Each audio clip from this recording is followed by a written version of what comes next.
Hello నమస్తే. నేను మీ కౌండిన్య. ఒకే రోజు 3 సామాజిక పరమైనటువంటి అంశాల మీద కొంతమంది మేధావులుగా చెప్పబడుతున్నటువంటి రాజకీయ ప్రేరేపిత మేధావులు అందామా? లేకపోతే సామాజిక మేధావులు అందామా? ఏదేమైనప్పటికీ కూడా వారి నేతృత్వంలో నిన్న 3 సమావేశాలు ఏర్పాటు చేయడం జరిగింది. ఇదేదో వ్యూహాత్మకంగా ముందుకెళ్ళేటువంటి సందర్భంలో ఏర్పాటు చేసినటువంటి సభలుగానే మనం గుర్తించాల్సినటువంటి అవసరం ఉంది. దీనికి ఫండింగ్ ఎవరు చేశారు? దీని వెనక ఎవరున్నారు? అదృశ్య శక్తులు ఏ అంశాలని జనం ముందు పెడుతూ ఏ విధంగా ముందుకెళ్తున్నారు? అసలు ఈ 3 సమావేశాల్లో వాళ్ళు తేల్చినటువంటి ఫైనల్ అవుట్కమ్ ఏంటి? ఎవరిపైన ఇంపాక్ట్ చూపించబోతుంది? అసలు ఎవరి టార్గెట్గా వీళ్ళు కత్తులు నూరుతున్నారు, యుద్ధానికి సిద్ధమవుతున్నారు అనేటువంటి అంశాలని ఈ వీడియోలో పొందుపరిచే ప్రయత్నం చేస్తాను. కంటెంట్ను చివరి వరకు చూడటానికి ప్రయత్నించండి. మర్చిపోకుండా లైక్ చేయడానికి, షేర్ చేయడానికి, సబ్స్క్రైబ్ చేయడానికి ప్రయత్నించండి. ఇక వివిధ వేదికల మీద నిన్న జరిగినటువంటి 3 సమావేశాలు పరిశీలిస్తే మొదటిగా మనం ప్రస్తావించుకోవాల్సింది ఏబి వెంకటేశ్వరరావు, అదేవిధంగా వడ్డే శోభనాధీశ్వరరావు ఇద్దరుతో పాటు కొంతమంది రాజకీయ నాయకులు, అదేవిధంగా సామాజిక మేధావులు, సంఘ సంస్కర్తలు అని పిలుచుకుంటున్నటువంటి వాళ్ళు కూడా ఒక కూటమిగా ఏర్పడి ఒక పరిరక్షణ వేదికను ఏర్పరిచి మరీ ముఖ్యంగా చెప్పింది ఏంటంటే, ఈ రాష్ట్రంలో ఏదైతే అధికార పార్టీ కానీ ప్రతిపక్ష పార్టీలు కానీ 2 పార్టీలు ఉన్నాయి. ఆ 2 పార్టీలు కూడా ఒకే పార్టీలాగా పనిచేస్తుంది. ఒక పార్టీ వేసినటువంటి ట్రాక్లో రెండో పార్టీ కూడా వెళుతుంది. కాబట్టి ఇక్కడ 2 పార్టీలు కాదు, ఒకటే పార్టీ ఒకటే ఎజెండాతో ముందుకెళ్తున్నాయి. పరస్పరం సహకరించుకుంటున్నాయి, ఒకరికొకరు మద్దతు ఇచ్చుకుంటున్నారు. ఒకరు పరిశ్రమలకు కానివ్వండి, ఏదైతే ఇన్వెస్ట్మెంట్లో ఇంకొకరు కలిసి పనిచేసుకుంటున్నారు. చక్కగా ఒకరిపై ఒకరు ఏగా వాళ్ళనివ్వటం లేదు అని తేల్చారు. మరీ ముఖ్యంగా అధికారంలో ఉన్నటువంటి పార్టీ మీద కూడా విపరీతమైనటువంటి విమర్శలు చేశారు. అది రాజధాని అంశాన్ని మొదలుపెట్టుకొని ఉత్తరాంధ్ర, రాయలసీమ, పరిశ్రమలు ప్రతి ఒక్క అంశాన్ని కూడా తేల్చి చెప్పారు. మొత్తానికి 2 పార్టీలను నమ్మొద్దు, మేము 3వ ప్రత్యామ్నాయంగా ముందుకొస్తున్నాము, మమ్మల్నే గెలిపించండి. వైసీపీని నమ్మొద్దు, టీడీపీని నమ్మొద్దు, 2 పార్టీలను నమ్మొద్దు, మమ్మల్ని నమ్మండి, మమ్మల్ని గెలిపించండి అనే ధోరణిలో వాళ్ళు చివరికి చెప్పినటువంటి సమరీ. అందులో భాగంగానే ఒక ఆసక్తికరమైన అంశాన్ని ఏబి వెంకటేశ్వరరావు ప్రస్తావించడం జరిగింది. ఆయన ఏం చెప్తున్నారంటే, ఏదైతే 2 రోజులుగా ఏపీలో వైరల్ అయినటువంటి విజయ డైరీ ఆంజనేయుల అంశాన్ని ప్రస్తావించారు.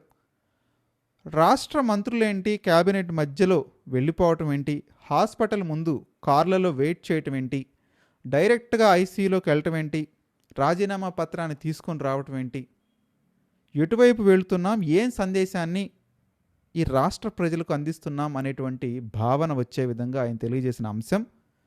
దానికి తోడుగా రాష్ట్రంలో ఉన్నటువంటి ప్రధాన పత్రికలు వెళుతున్నటువంటి ధోరణి. మరి అలాంటి అంత ప్రాధాన్యమైనటువంటి అంశాన్ని పత్రికలు 12వ పేజీలోనో 13వ పేజీలోనో ఒక చిన్న అంశంగా ఇవ్వటం, అసలు ఆ వార్తను హెడ్లైన్స్లో కూడా ఎక్కించకపోవటం, అదేవిధంగా ఎవరైతే టీడీపీ నాయకులకు చెప్తున్నటువంటి వాళ్ళు పత్రికల్లో ఏం రాయాలన్నది కూడా వీళ్ళే డిక్టేట్ చేశారు. ఆ 4-5 పంక్తుల్ని ఆ డిక్టేట్ చేసిన అంశాన్నే వీళ్ళు పేపర్లలో వేసుకున్నారు. ఈ 2 పేపర్లు ఒకే అంశాన్ని ఒకే రకంగా ఒకే విషయాన్ని లైన్స్తో సహా అందించడం జరిగింది. సో ఎటువైపు మారాయని ఆయన డైరెక్ట్గా కామెంట్స్ చేశారు. దీని వెనక ఉన్నటువంటి వ్యూహాన్ని మిగతా 2 అంశాలు చెప్పి చివరిలో చెప్పడానికి ప్రయత్నిస్తాను. ఇక 2వ సమావేశం ఏంటంటే, ఏదైతే ఈవీఎంల విషయాల మీద ప్రతిపక్ష పార్టీలు చేస్తున్నటువంటి విపరీతమైన విమర్శల్లో భాగంగా పరకాల ప్రభాకర్ నేతృత్వంలో, ఉండవల్లి అరుణ్ కుమార్ నేతృత్వంలో జరిగినటువంటి ఒక అతిపెద్ద సమావేశం. ఈ సమావేశంలో ఉండవల్లి అరుణ్ కుమార్ కూడా పాల్గొన్నారు, ప్రసంగించారు. రాష్ట్రంలో జరుగుతున్నటువంటి అంతకుముందు పరిస్థితి, ఇప్పుడు పరిస్థితి 2 పరిస్థితులను బేరీజ్ వేశారు. అదేవిధంగా ఇద్దరి నేతృత్వంలోనూ ప్రభుత్వాలు గొప్పగా ఏం లేవు. ఇద్దరు ఒకేలా పరిపాలిస్తున్నారు, ఒకేలా ముందుకెళ్తున్నారు. వ్యవస్థలు కూడా అలానే ఉన్నాయి, అలానే పనిచేస్తున్నాయి. ఇందులో ముఖ్యమైనది ఏంటంటే ఈవీఎంలు. అసలు 2024లో గెలిచిన గెలుపే కాదు, దీని వెనుక చాలా అనుమానాలు ఉన్నాయి.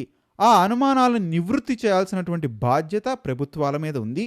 ఎలక్షన్ కమిషన్ కూడా ఏదైతే వీవీప్యాట్లను చెప్తున్నాయి కానీ ఆ వీవీప్యాట్లను లెక్కించకుండా మేము లెక్కించం అనేటువంటి దూరంలో వెళ్ళిపోతుంది. కేవలం 5%, 10% మాత్రమే లెక్కిస్తుంది అని చెప్పడం ద్వారా వ్యవస్థల మీదే, రాజ్యాంగ వ్యవస్థల మీదే కొన్ని అనుమానాలు కలిగేలాగా ఆయన మాట్లాడడం. దీనికి కొనసాగింపుగా పరకాల ప్రభాకర్ ఏదైతే 2024లో జరిగినటువంటి ఎన్నికల డేటాని జనం ముందు పెట్టడం, సాయంకాలం 8 తర్వాత జరిగినటువంటి ఓటింగ్ పర్సంటేజ్ ఎంత, ఆయన కొన్ని నియోజకవర్గాల్ని ఎగ్జాంపుల్స్గా తీసుకొని ఆయన సంధిస్తున్నటువంటి ప్రశ్నలు ఏంటంటే, సాయంకాలం ఎలక్షన్స్ రోజున 8 గంటల తర్వాత సెలెక్టెడ్ నియోజకవర్గాల్లో ఎందుకు ఓటింగ్ శాతం పెరిగింది, అప్పటి వరకు జనం లేరు అని చెప్తున్న పోలింగ్ బూతుల్లో కూడా జనం ఒక్కసారిగా ఎలా పెరిగారు, పోలింగ్ బూతుల్లో ఉన్నటువంటి కెమెరాలు ఆ సీసీ ఫుటేజ్ను ఎందుకు మీరు బయట పెట్టట్లేదు, మేము చూస్తామన్నా కానీ మీరు ఎందుకు బయట పెట్టట్లేదు, అక్కడ ఎంతమంది ఓటేశారు, ఆ వీవీప్యాట్ ఇన్ఫర్మేషన్ ఏది. సో ఇవన్నీ కూడా ప్రశ్నలు ఆయన అడుగుతున్నాడు. మరి దీనికి సమాధానం ఎవరు చెప్పాలి? ఎలక్షన్ కమిషన్ చెప్పాలి. సో ఆ ఎలక్షన్ కమిషన్ మాట్లాడుతుందా అంటే మాట్లాడదు. సో ఈ విధంగా 2024 జరిగిన ఎన్నిక ట్రాన్స్పరెంట్ ఎన్నిక కాదు. ఈ ట్రాన్స్పరెంట్ ఎన్నిక వెనుక ఎవరున్నారో అతీంద్రియ శక్తులు ఎవరు అనే విధంగా ఆయన ఈ పార్టీని ఆ పార్టీని కలిసి వచ్చే విధంగా చెప్తున్నారు. ఏదైతే 2004 ఎన్నికల్లో ఓడిపోయిన తర్వాత చంద్రబాబు నాయుడు ఈవీఎం మిషన్ల మీద ఏ విధంగా అనుమానాలు వ్యక్తపరిచారో, ఈ దేశంలోనే మొట్టమొదటి రాజకీయవేత్తగా ఇప్పుడు కూడా ఈవీఎం మిషన్ల మీద అదే విధంగా చంద్రబాబు నాయుడు పోరాడాలి అనే విషయాన్ని జనం ముందు పెట్టారు.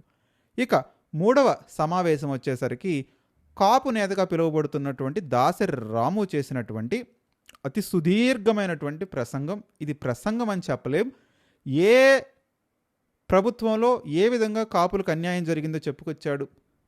From the beginning Chandrababu Naidu నేతృత్వంలోని టీడీపీ పార్టీ ఏ విధంగా కాపులకు అన్యాయం చేసింది. ఆయన 2014 నుంచి జరిగిన డేటానే తీసుకున్నాడు. అప్పట్లో కాపులకు విదేశీ విద్య ఇస్తానన్నాడు, వార్డుల్లో కొంతమందికి ఇచ్చాడు.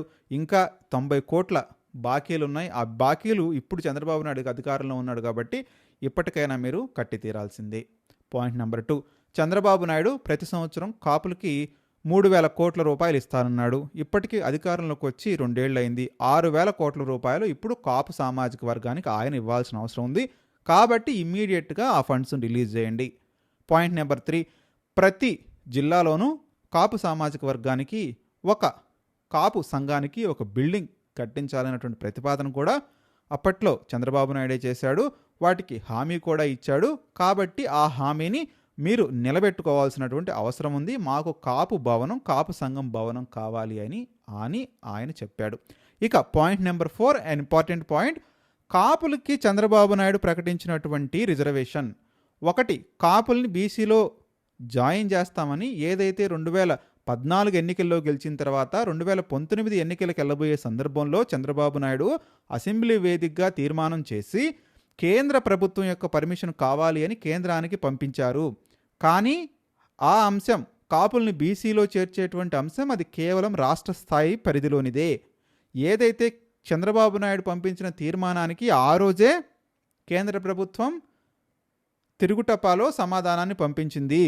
ఈ అంశం మా పరిధిలోకి రాదు, ఈ అంశాన్ని మీరు రాష్ట్ర స్థాయిలోనే పరిష్కరించుకోవాల్సినటువంటి అవసరం ఉంది అని ఆయన చెప్పారు.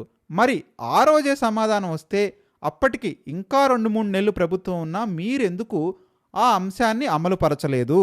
కాపులకు రిజర్వేషన్ ఎందుకు మీరు కల్పించలేదు? Point number 1. పాయింట్ నెంబర్ 2, ఏదైతే కాపులకి ఈడబ్ల్యూఎస్ రిజర్వేషన్స్లో ఇస్తున్నటువంటి కేంద్ర ప్రభుత్వం ప్రకటించిన 10% రిజర్వేషన్స్ని ఏ విధంగా అయితే ఆర్థిక కులాల్లో వెనకబడిన వర్గాల వారికి కేంద్ర ప్రభుత్వం కుల ప్రాతిపదికన కాకుండా కేవలం ఆర్థిక స్థితిగతుల ఆధారంగానే 10% రిజర్వేషన్ని ఈడబ్ల్యూఎస్ వర్గాలకు ప్రకటించడం జరిగింది 2019లో. ఆ ప్రకటన చేసిన తర్వాత చంద్రబాబు నాయుడు ఆ వచ్చిన 10% రిజర్వేషన్ని సగానికి విడగొట్టి 5% కాపులకు ఇవ్వటం జరిగింది. కాపులకు ఇచ్చి కాపులకు ఇంప్లిమెంట్ చేస్తామన్నప్పుడు వెంటనే కొంతమంది హైకోర్టుకు వెళ్ళారు. హైకోర్టు ముట్టికాయలేసింది. అక్కడ కేంద్ర ప్రభుత్వం ఇచ్చింది కులాల ప్రాతిపదిక మీద కాదు, కేవలం ఆర్థిక స్థితిగతుల మీద అని ఆయన చెప్పాడు. కాబట్టి ఇప్పటికైనా సరే చంద్రబాబు నాయుడు కాపులను బీసీలో చేర్చాలి, లేదా ఈ రిజర్వేషన్ ఎట్లా అమలు చేయాలో చెప్పాలి. సో ఈ 2 అంశాలు కూడా చంద్రబాబు నాయుడికి శరాఘాతాలుగా మిగిలే అవకాశం ఉంటుంది. దీని మీద నేను సపరేట్ వీడియో చేస్తాను, ఎందుకంటే ఇది చాలా ప్రాధాన్యత కలిగినటువంటి అంశం. దీని వెనక చాలా పాయింట్స్ ఉన్నాయి. జగన్మోహన్ రెడ్డిని కూడా వదిలిపెట్టలేదు ఆయన. రాము జగన్మోహన్ రెడ్డిని కూడా మాట్లాడాడు. సో వాటిని నేను ఒక వీడియోలో, సపరేట్ వీడియోలో కవర్ చేయడానికి ప్రయత్నం చేస్తాను. ఇక్కడ ఈ 3 సమావేశాల ద్వారా, అంటే 3 సమావేశాల్లో మీరు పాల్గొన్న వ్యక్తులు చూస్తే న్యూట్రల్ పీపుల్గా చెప్తున్నటువంటి వ్యక్తులు.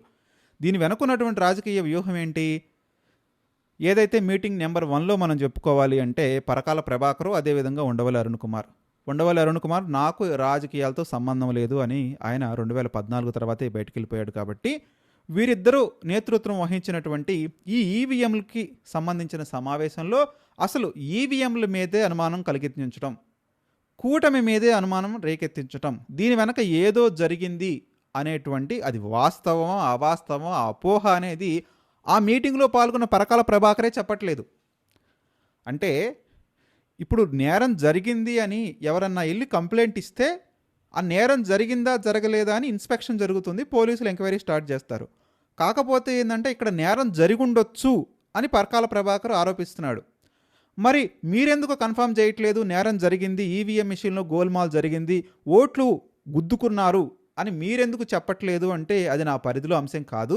ఒకవేళ నేను అలా మాట్లాడితే ఐఐటి నుంచి ఒకళ్ళు మాట్లాడతారు, వేరే ఇన్స్టిట్యూషన్స్ నుంచి ఇంకొకళ్ళు మాట్లాడతారు, ఈవీఎం మిషన్లు యాక్యురేట్గా పనిచేస్తాయని ఆక్స్ఫర్డ్ నుంచి ఒకళ్ళు మాట్లాడతారు అని వివిధ యూనివర్సిటీల పేర్లు చెప్పి ఆ అంశాన్ని, ఆ ధృవీకరించే అంశాన్ని, ఏదైతే ఈవీఎం మిషన్లో గోల్మాల్ జరిగింది అని ధృవీకరించే అంశం విషయంలో మాత్రం ఆయన పక్కకు తప్పుకున్నాడు. నేను ధృవీకరించలేను అన్నాడు.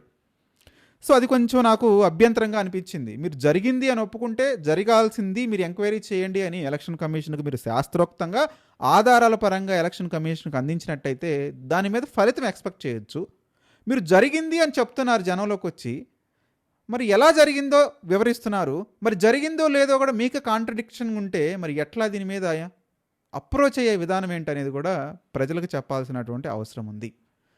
సో మీటింగ్ నెంబర్ 2 వచ్చేసరికి ఏబి వెంకటేశ్వరరావు, అదేవిధంగా వడ్డే శోభనాధీశ్వరరావు ఆయన టీడీపీ నుంచి దూరం జరిగిన తర్వాత ఈ విధంగా ఒక న్యూట్రల్ పర్సన్గా ముందుకొచ్చారు. నిజంగా ఆహ్వానించదగ్గ పరిణామం. ఇలాంటి గొంతులు బయటకు వచ్చి మాట్లాడాలి, న్యూట్రల్ పీపుల్ అంతా బయటకు వచ్చి మాట్లాడాలి. ఈ విధానాల మీద, పాత ప్రభుత్వం విధానాల మీద స్పష్టమైనటువంటి చర్చ జరగాల్సినటువంటి అవసరం అయితే ఉంది. వాళ్ళు బయటకు వచ్చి మాట్లాడారు, వాళ్ళ విధి విధానాలు చెప్పారు, రాష్ట్రంలో జరుగుతున్నటువంటి పరిస్థితుల గురించి చెప్పారు, అనుకూల మీడియా యొక్క హావభావాలు చెప్పారు, కుప్పిగొంతులు చెప్పారు.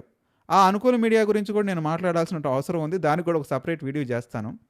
సో ఆ అనుకూల మీడియా వేస్తున్నటువంటి కుప్పిగంతులు మాట్లాడి ఈ పరిస్థితిని ఎట్లా ఓవర్కమ్ చేయాలి అనే విధంగా జగన్మోహన్ రెడ్డి, చంద్రబాబు నాయుడు 2 ఒకే తాను మొక్కలు. వీళ్ళకి ఇద్దరికి పెద్ద డిఫరెన్స్ ఏం లేదు, ఇద్దరు ఒకే రకం. ఇప్పటి వరకు ఎస్టాబ్లిష్ అయింది ఏంటి?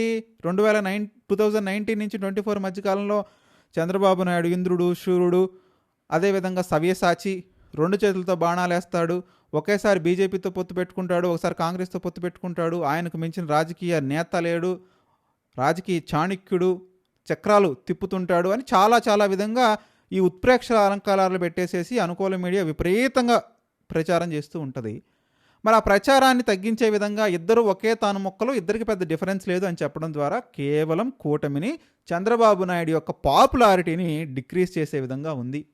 అంటే వీళ్ళు రాజకీయ నేతలు కాదు, రాజకీయవేత్తలు కాదు, కేవలం సామాజిక కార్యకర్తలు అనుకోవచ్చు, లేకపోతే న్యూట్రల్ పీపుల్. ఇలాంటి వాళ్ళు పీపుల్ మాట్లాడటం ద్వారా ఏదైతే చంద్రబాబు నాయుడు ఆశలు పెట్టుకున్నటువంటి అతి బలమైన వర్గం న్యూట్రల్ ఓటింగ్.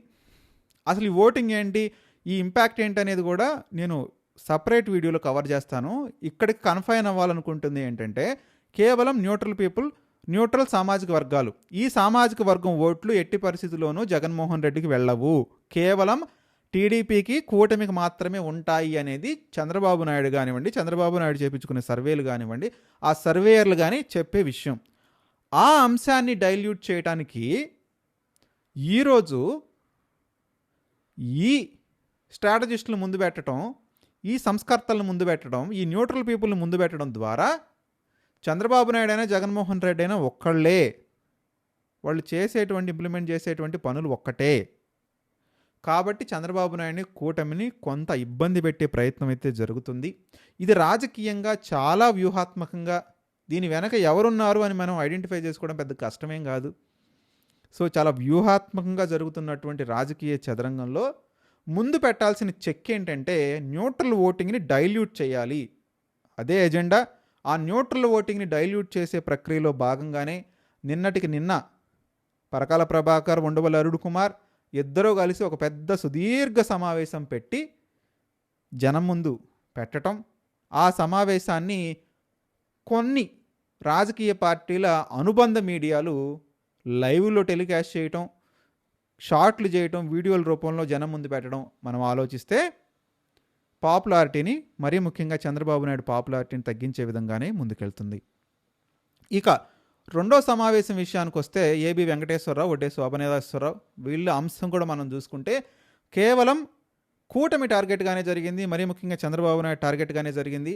ఎట్టి పరిస్థితుల్లోనూ ఎదుర్కోవాల్సినటువంటి అంశం ఉంది అనే విధంగానే ఆ సమావేశం సారాంశం. న్యూట్రల్ ఓటింగే వాళ్ళ సమావేశం సారాంశం. ఆ న్యూట్రల్ ఓటింగ్ని డైల్యూట్ చేయటమే వాళ్ళ విధానం. ఇక మూడోది కాపు. ఈ కాపు సమావేశం కూడా కాపుల్లో ఎవరైనా కూటమిని సమర్థించే వాళ్ళు, కూటమిని మేదేసుకునే వాళ్ళు ఉంటే కనుక ఇక్కడ కూడా ఏం జరగలేదు, అంతకుముందు ప్రభుత్వంలో ఎలా జరిగిందంటే అంతకంటే బ్యాడ్గా జరిగింది అనే విషయాన్ని ఆయన స్పష్టంగా తెలియజేయటం, ఆ అనుబంధ మీడియాలోనే పుంకానుగా వార్తలు రావటం, పుంకానుగా వీడియోలు చేయటం. సో ఇవన్నీ గమనిస్తుంటే ఏమవుతుందంటే వీళ్ళ ఎజెండా, మోటివ్ ఒకటే.